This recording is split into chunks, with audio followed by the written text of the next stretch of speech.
This is Tom Fox. I'm the Compliance Evangelist, and I'd like to welcome you to this episode of 1 month to operationalizing your compliance program.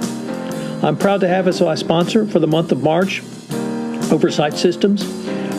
With the recently released Department of Justice evaluation of corporate compliance programs, it has become mandatory that companies operationalize their compliance program. Oversight's automated transaction monitoring solution, Insights on Demand for FCPA, provides a centralized transaction monitoring system that automatically identifies risky activity and facilitates efficient resolution of any issues.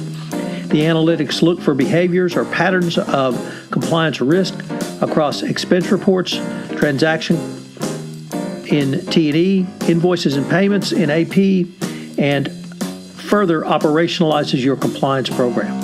Insights on Demand enables companies to easily demonstrate to the executive board and, most importantly, the Department of Justice they are proactively operationalizing their compliance program through monitoring business transactions for FCPA risk and acting on those exceptions. A continuous monitoring program, such as oversights, can be an important component of operationalizing your compliance program, as it addresses the DOJ's guidelines for compliance monitoring, communication with employees, compliance evidence, and audit trails. The February release of the Department of Justice's evaluation of compliance program has mandated that you operationalize your compliance program. Through this 1 month series, I will provide you specific steps by which you can operationalize your compliance program. In each day, I will address one issue and then give you 3 key takeaways.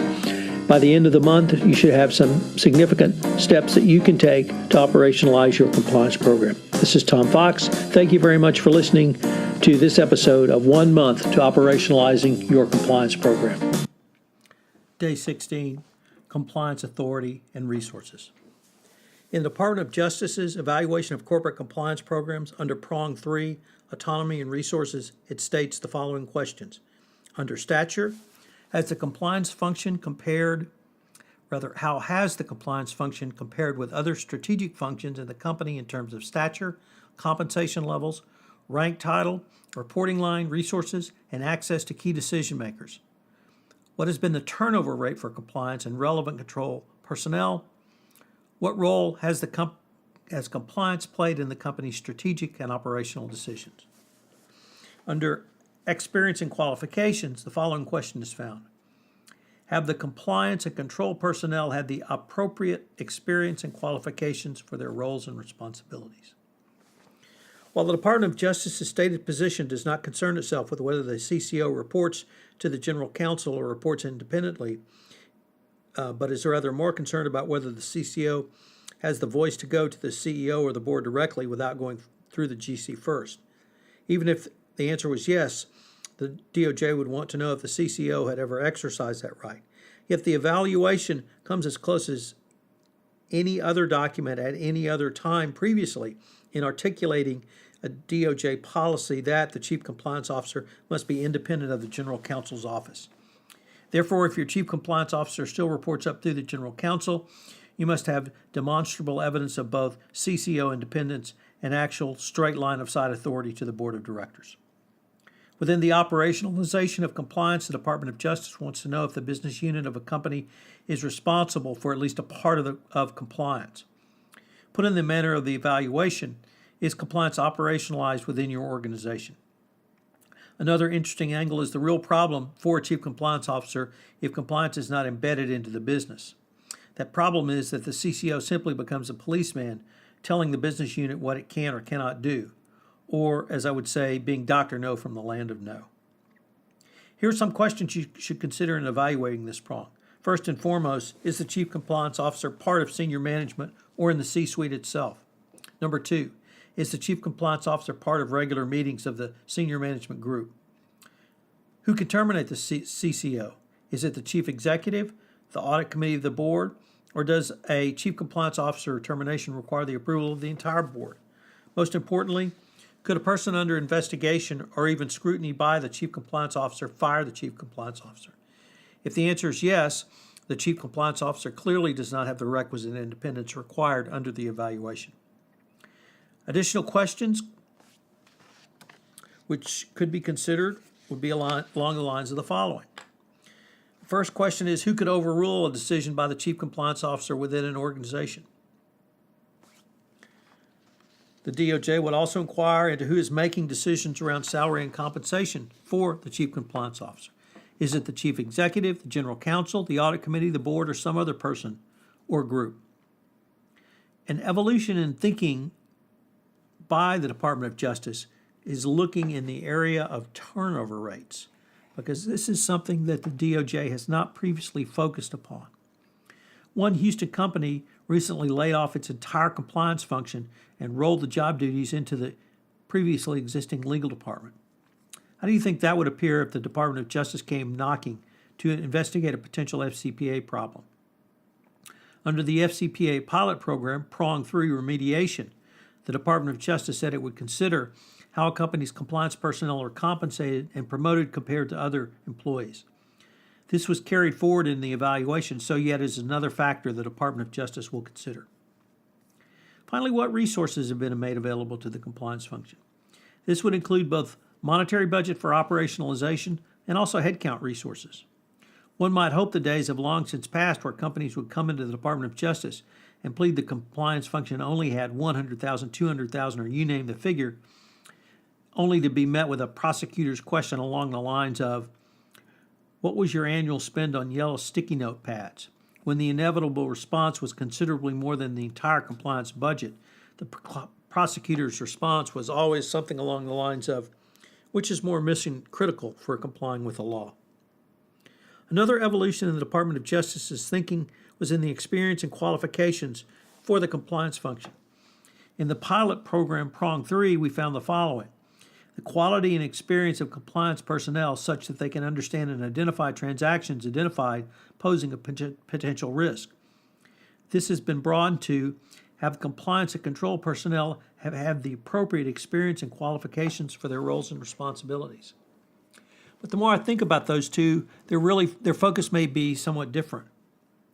Under the pilot program Prong 3, they're really asking, can a compliance professional read a balance sheet or a spreadsheet even?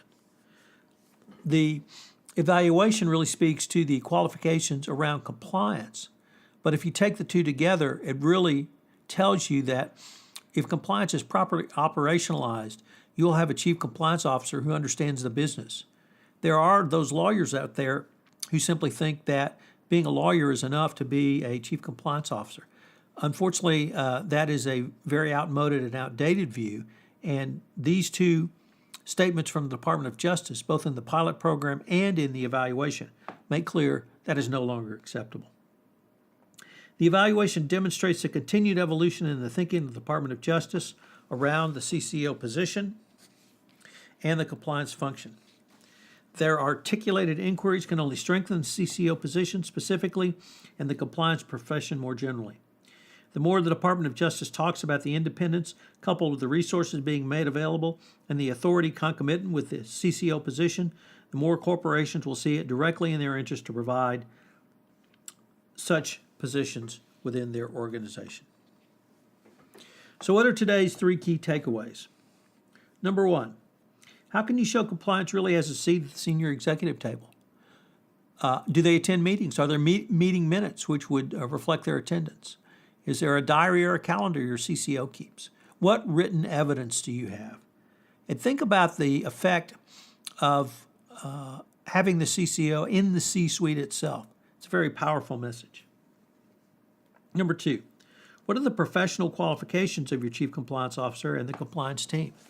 I think if you read the pilot program in conjunction with the evaluation, you see that your chief compliance officer must have a very well-rounded approach to your business, your organization, law, and compliance. You really can't have one discipline or be an expert in one discipline going forward. And finally, number three, what are the resources that have been made available to your compliance function? What's the budget? There's some very detailed questions about whether or not a budget request was made and denied. Think about that in terms of any budget proposal you made. You always ask for more money than you get. So how are you going to justify that when the Department of Justice comes knocking? And remember, most of the lawyers in the Department of Justice have not practiced law inside of a corporation. So these are some of the things you need to think about in terms of compliance authority and resources.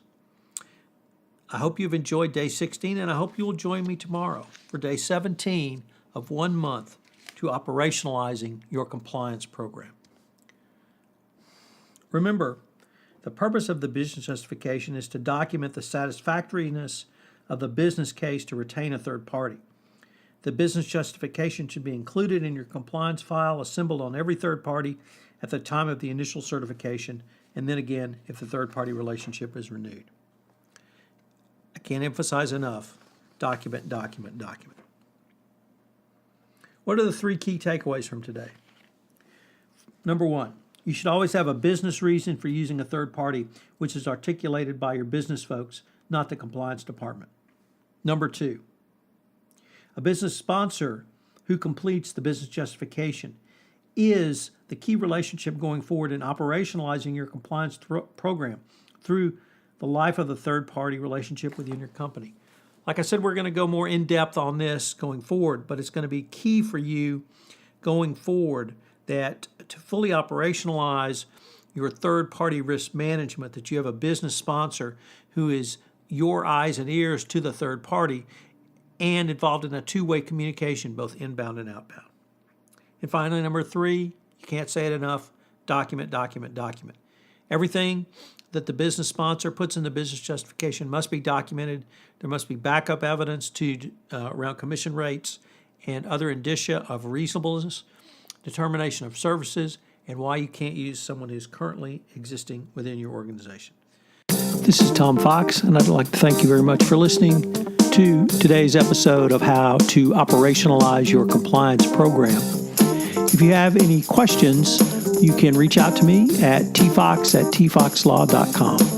If you've listened to this podcast via iTunes, I would greatly appreciate it if you would rate us. It would help in our rankings and help get the word out about how to learn about operationalizing your compliance program in 1 month. This is Tom Fox. Thank you very much for listening, and I hope you'll join me tomorrow.